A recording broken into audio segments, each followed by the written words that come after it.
When I first came, it was less than 500,000 people.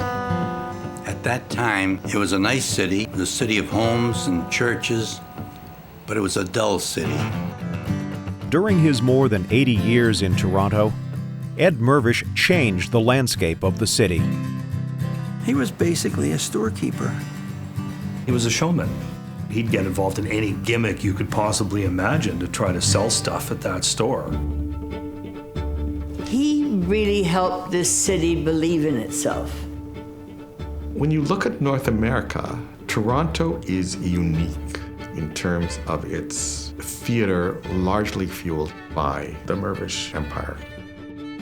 I feel good to be a participant in a healthy city and being part of what helps to make it healthy.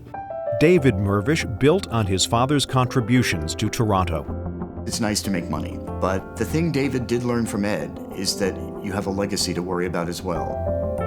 Ed and David, they wanted to give back to Toronto what Toronto had given them, which was a great life, really.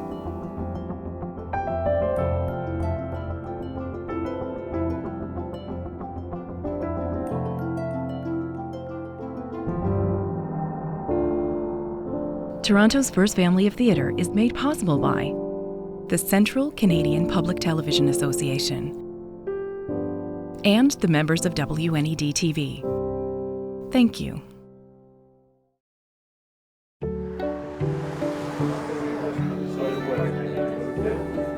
We love you. Thank you. Very much. Hi. Thank you. May I? Oh, pleasure. Thank you. Thank you. It was a very nice crowd of people, and some of them stopped and told me a little bit about memories that they had of the store. Hi. Thank you very much. Thank you. Honest Ed's is the landmark discount store at Bloor and Bathurst Streets, named for its founder, Ed Mirvish. Born in the United States, Ed Mirvish came to Toronto as a young child. I really appreciate what your family has done for our city. Seriously. It's been a real pleasure. Thank you. It's our 66th anniversary of Honest Ed's. Hi. Hi, how are you? We usually have our annual celebrations. And help yourself to some mustard and ketchup. Free hot dogs and drinks and giveaways. We gave T-shirts away today, a souvenir of Honest Ed's. I'll keep this as a souvenir for your dad. Thank you. The celebrations began as promotional birthday parties for Ed Mirvish. Since his death in 2007, they have continued as anniversary celebrations for the store. My father said it's not fun to have a party if nobody comes. And at its peak, he had 60,000 people come.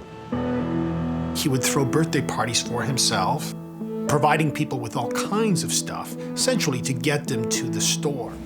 The now iconic store had a humble beginning. In 1948, Ed Mirvish cashed in his wife's $200 insurance policy to rent the space for the store. But my first idea was to only keep open one day a week, Saturday. I called it Honest Ed's. I had the whole wall on Bloor Street painted, and I said, "You name the price, no reasonable offer refused." So people came in and named their own price. And we kept open one day a week, and I thought that if I could make $100 that day, it was enough. I would work one day a week, and that would be my lifestyle. The no credit, no frills discount approach worked. Soon, the store was opened 7 days a week and eventually expanded to fill an entire city block. My parents are Greek immigrants, and my mother would always go shopping at Honest Ed's. It was where certainly immigrants went to shop, where they got bargains. It just was almost a carnival atmosphere. If you took a poll among people living in Toronto, he was the #1 most popular person in Toronto because people just loved the whole Honest Ed's thing. He was a marketing genius and a publicity genius. The main purpose of advertising is to focus attention. Honest Ed's became as well known for over-the-top marketing stunts as for bargain prices. I remember the Christmas parades, and then there were the promotions that were unusual. dance-a-thons and clown bands and painting elephants pink. His philosophy of marketing was, I want them to talk about Honest Ed's. I want Honest Ed's to be a destination for fun and for bargains. So people would go to the dance-a-thon, and while they were there, perhaps they would buy something.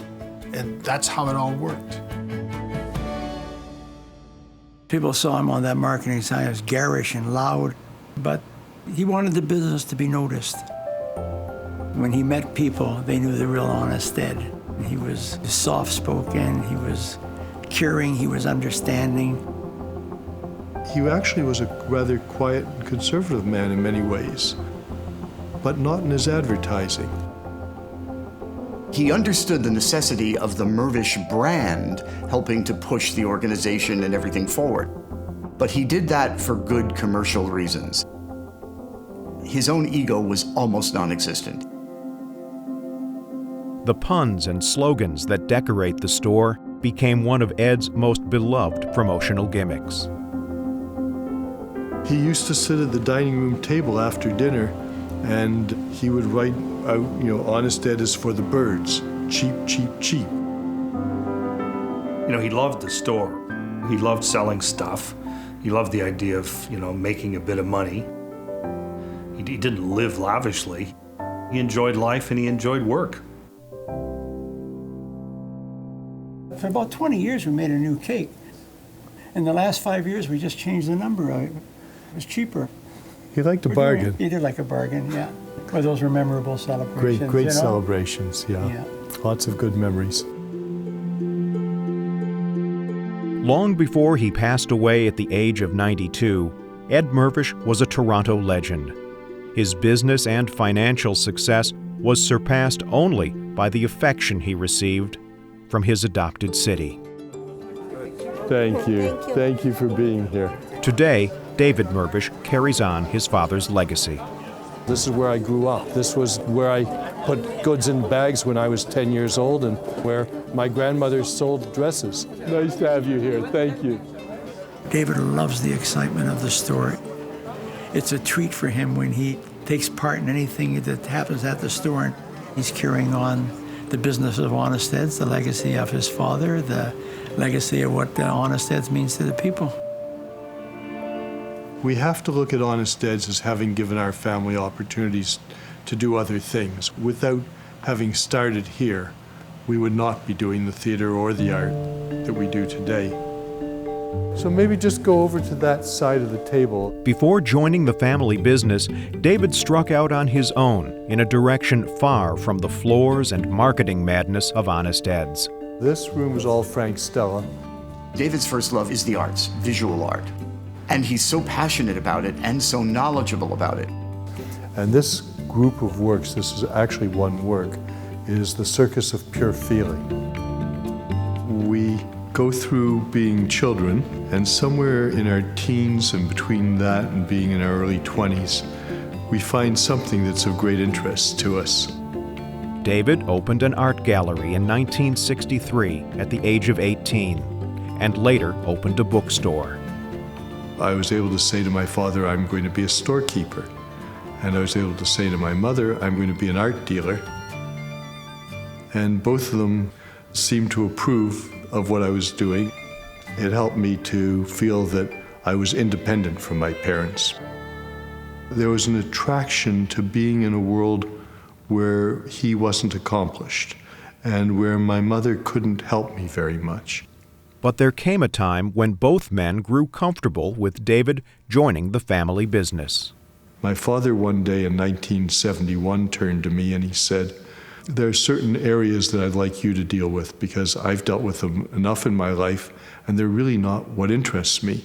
So I don't want to talk anymore to accountants, lawyers, doctors, insurance agents. So you're in charge. And that was my business education. I think he wanted David involved with the whole enterprise.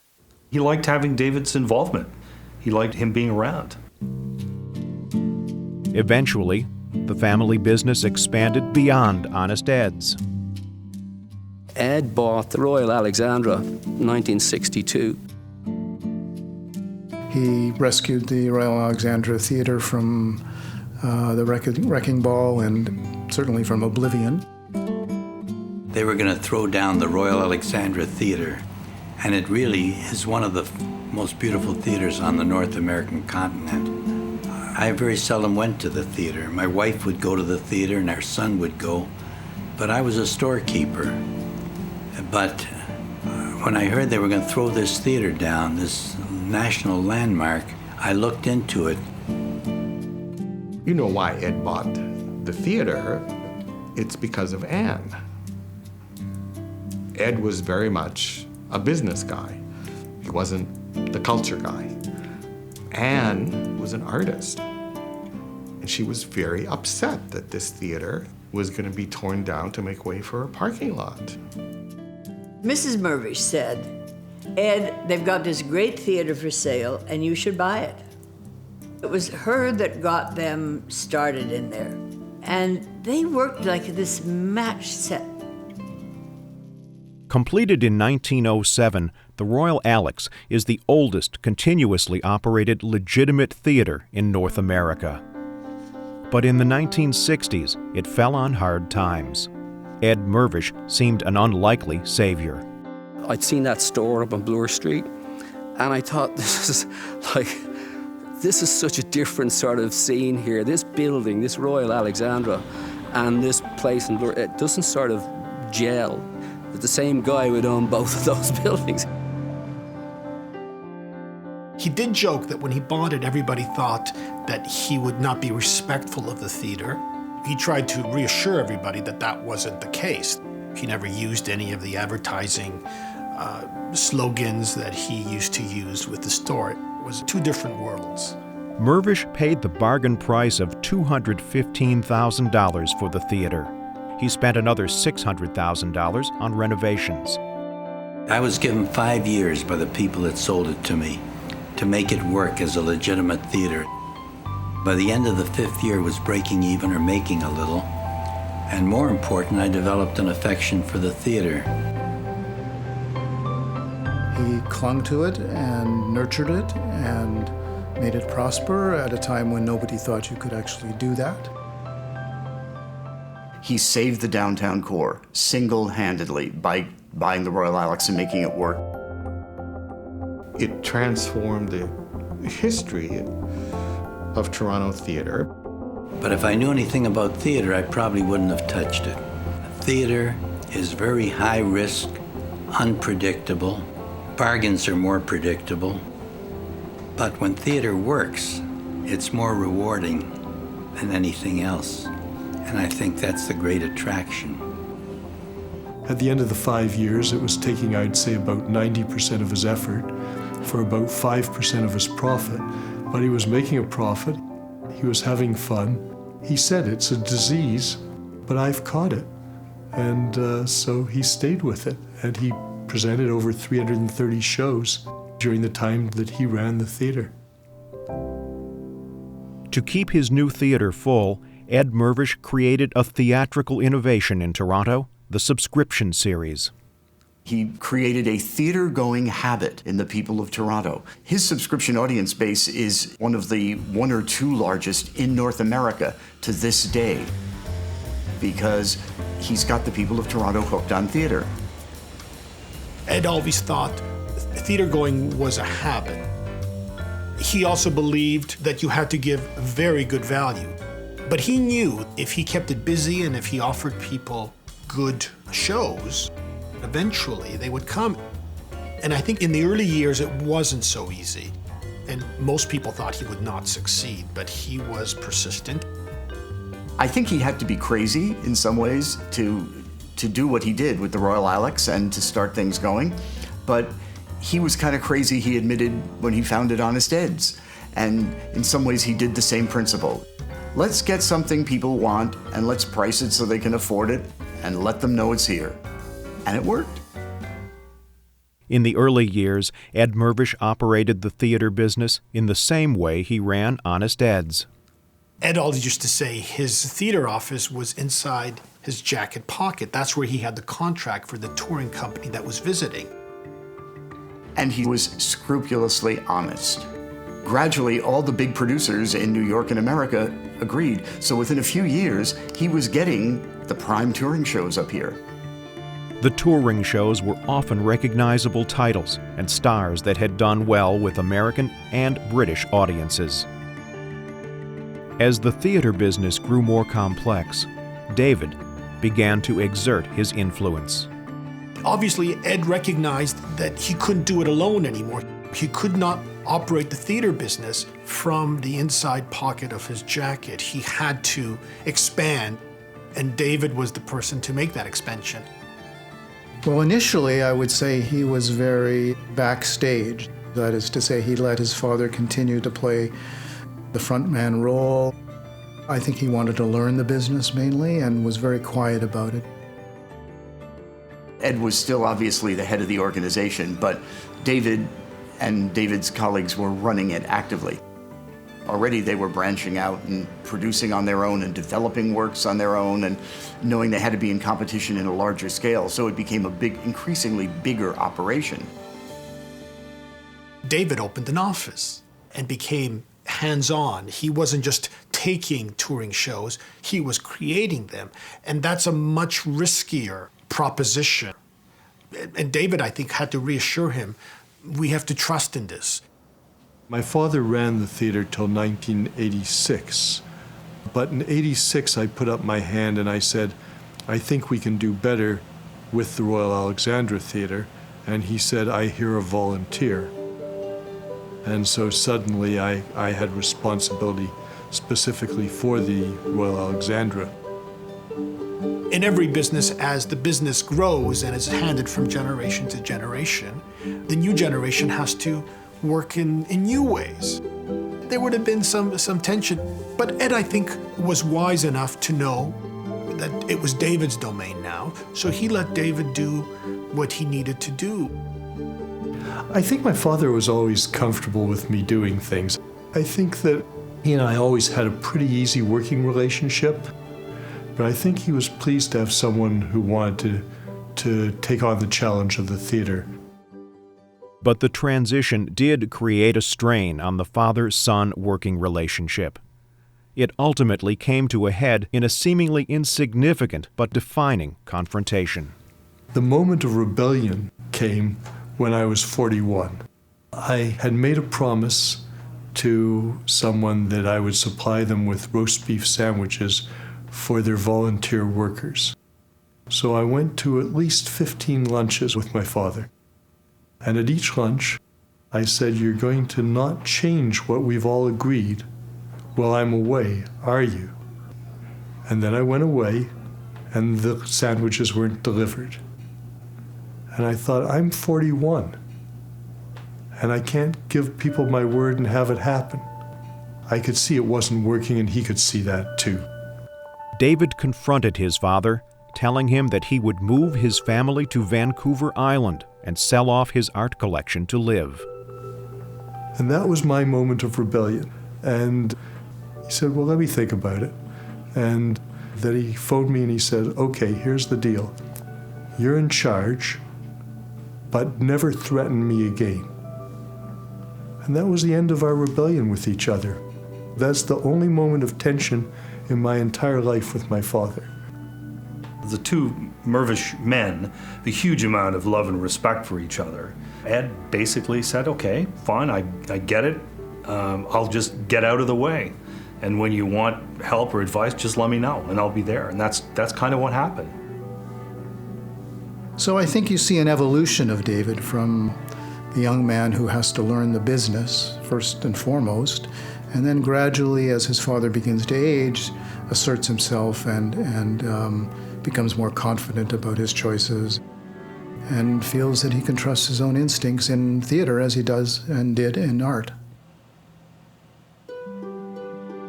In 1993, David expanded the Mirvish theater empire with the opening of the Princess of Wales Theater. The larger theater was needed to house the Cameron Mackintosh musical, Miss Saigon. It was David who went to Cameron Mackintosh and said, I will build you a theater big enough to hold Miss Saigon. And if you go to the Princess of Wales, what you was struck by most forcefully is its kind of elegance and of course the Frank Stella murals. It's a statement of David's kinship with the world of art and his profound belief in producing a lasting spectacle as a presentation center. We always used to say the Royal Alex was Ed's theater. The Princess of Wales, built by the two of them financially, but really it was David who oversaw every aspect of it. That was David's theater. So whereas the Royal Alex has cherubs and vines and all these classically inspired motifs, the Princess of Wales has abstract expressionism, its motif. Ed and David had different artistic preferences, partly because they came from different backgrounds. Ed from impoverished beginnings, David raised by his parents in comfort and security. David's part in this play is the perfect son. Loved to death by both of them, and a mother who taught him everything she knew. I think his whole life has been, in a way, the bringing together of what his father represented and what his mother represented. David brings an enormous amount of polish. He's a really sophisticated, calm, easygoing, affable, gentlemanly guy to deal with. And I suspect he's no less steely when it comes to hard business decisions. He still has that element of Ed about him. You want to stand on your parents' shoulders. They give you an opportunity to do things you might never have been able to do otherwise, but at the same time, you don't want to fall off. So it's a balancing act. The balancing act continues for David Mirvish as he makes decisions that will impact the family legacy. But, true to the family style, they are grand decisions, sure to draw attention. And I didn't want to say goodbye in 2 weeks the way retail stores usually do, so we've taken 3 years to say goodbye. David has decided to close the original family business. The decision to sell Honest Ed's will bring to an end an iconic Toronto landmark. As people, we have a life cycle, and so do businesses. Retailing, lasting 75 years, is a very long life. We will have run our course when it's time to close the store. Thank you. Thank you. I've been shopping here for years. Thank you for coming. I think there's an enormous amount of nostalgia because it's touched so many people's lives. Thank you for coming. Can I take a picture of this? Certainly. It's hard to let go of the past, but at the same time, it's important if it helps you to move forward in the future. Overall, this city is a very thriving and healthy city, and we want to be part of the healthiest parts of it. In making the decision to close Honest Ed's, David is undertaking a new project that could well cement the Mirvish family legacy and contribution to Toronto. I'm standing at the north end of this model, and what I'm really showing you is how the Mirvish-Gary project sits in the larger context of the city. After years of project development and negotiations with government agencies, David Mirvish is set to build a multi-use project designed by famed Canadian architect Frank Gehry. The project will expand and revitalize the Toronto neighborhood that is home to the Mirvish theater empire. Here there are a myriad of different arts and cultural uses. This project becomes a new anchor and focal point for the entertainment district in the city. For David, it's an opportunity for him to really stand behind Toronto and to express the fact that his family had a legacy here. So it's not just about going full circle. It's a continuum.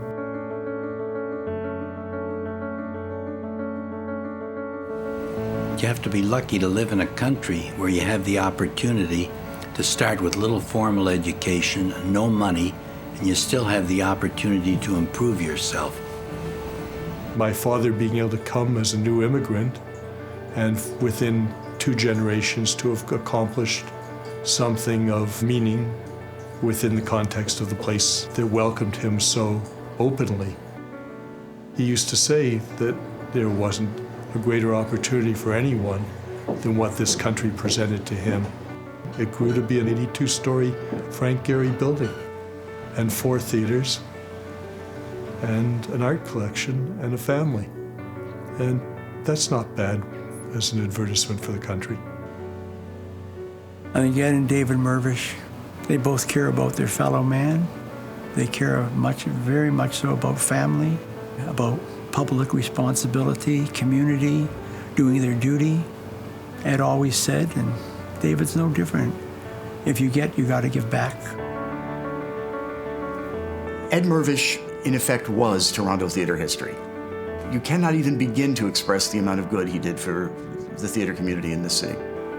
But he also really loved theater. He loved to have the pictures taken of him with all the people who were in his shows.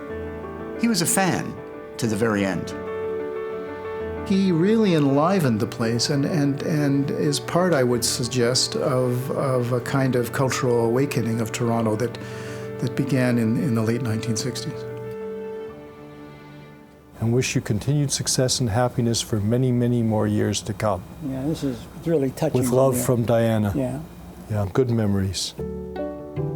David probably doesn't even know it, but Ed used to joke around, geez, David does all the great things and I get the credit. I mean, he just loved David, you know. David's world was the world of experimental art. It wasn't landscapes and portraits that he was dealing with. I always thought of the difference between David and Ed. David was the modern, the experimental. Ed was the traditional. Ed would have been the landscapes and the portraits. I think Ed, myself, and I think David to a certain degree, were frustrated performers. And they actually lived out their dreams by creating these theatres. They gave to this city a theatrical life that otherwise would not have been there without their tenacity, without their sort of stewardship, and without their money, really. You not only find you have a financial reward, you can stand at the back of the theater and hear the applause. It's almost like being an actor on stage. You know that you're giving people something that makes them feel good. But truly, nothing lasts. But the accomplishment always lasts in the spirit of somebody else who has built on a past. So our real heritage isn't in things. It's inside of us. It's what we can give in personal terms to our children, to our friends, and the memories we leave.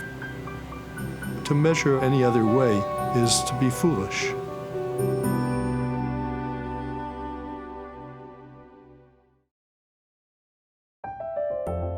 Toronto's first family of theatre is made possible by the Central Canadian Public Television Association and the members of WNED-TV. Thank you.